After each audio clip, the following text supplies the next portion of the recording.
Hello guys! For today's video, paint and hydrographic serye na naman tayo. At ang makakasama natin sa project nito, si Boss Bilay. Dahil may ire-restore tayong Suzuki X4, si Boss Bilay ang babanat ng project na to. Dahil gusto ni client, all paints daw. Kaya kung interesado ka kung paano namin to gagawin, tara, samahan nyo kami! Jumpstart tayo agad dahil sobrang tagal na rin talaga na itong project na to, pero ang importante, i-upload natin. At sa part na to mga kadib, ini-sketch na ni Boss Bilay natin yung design na paggagayahan natin. Literal na pure talent to mga kadib, kaya kay Boss Bilay natin talaga inaasa yung ganitong mga project. Dahil si Boss Bilay ang nag-iisang artist ng Polworks Hydrographics. Matapos ang mahabang pagsusukat, nilalapat na ngayon ni Boss Bilay yung stencil na kaninang sinukat niya. At mano-mano yan mga kadib, literal na kung ano yung napapanood nyo sa mga Amerikano, ganun din yung ginagawa ni Boss Bilay natin. At next step, i-apply niya na ngayon yung mga kulay na dapat niyang i-apply bago yung iba pang mga kulay. Napakabusisi ng ganitong trabaho mga kadib. Dahil yung pinapagaya sa atin na design ni Bossing, decals talaga siya. So ang gusto ni Bossing, yung solid na red sa original na decals ni Bossing ay gagawin daw nating candy colors. At meron pang faded effects. Hindi ko nga lang na videohan kung paano ni Boss Bilay natin to kinalas yung mga stencil na nilagay niya. Pero ang importante, makita natin yung final output at masayahan si Bossing sa project na matatapos natin ngayon. Sa part na to, yung tangke na yung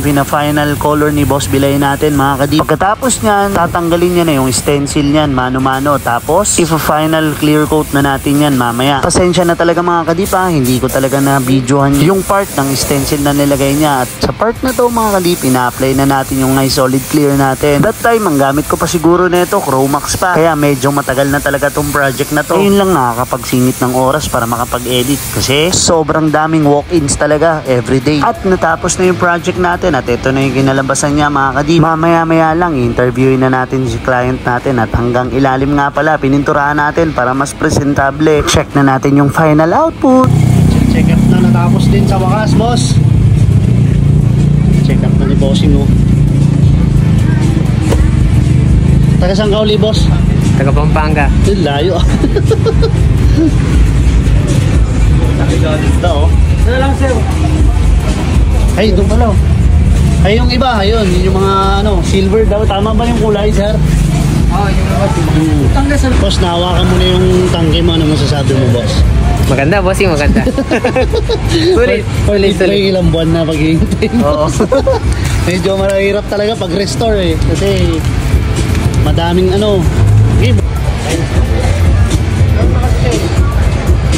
Ginawa ko pa kasi yung dito, 'di ba? Nakaligtaan natin.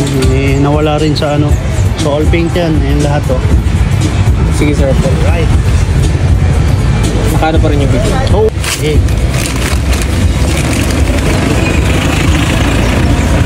Sige, tama naman. Kabila. Siyempre, tingnan mo na buo. Wala. Diba? Maganda. All paint 'yan. Kuwang-kuha. Eh, sa ilalim naman no? Oo, sa ilalim naman to. Sabay naman. So, hindi naman na yan, big deal na. Boss, maraming salamat ulit. Ingat ka. At ayun, sa wakas natapos na rin yung project natin sa tinagal-tagal. Boss Chris, maraming salamat muli sa tiwala sa Polworks Hydrographics at kay Boss Bilay na gumawa ng unit na to. Hindi biro yung ganitong talent mga kadib, kaya big salute talaga kay Boss Bilay natin dahil hindi lahat nabibiyayaan ng ganitong talent. At eto na nga pala yung unit ni Bossing nung naikabit niya na yung mga ginawa ni Boss Bilay mga kadib. Talagang napaka-pogi na ng motor niya ngayon at hindi na yan kukupas. Muli, maraming salamat sa mga nanood. See you next vlog. To God be the glory.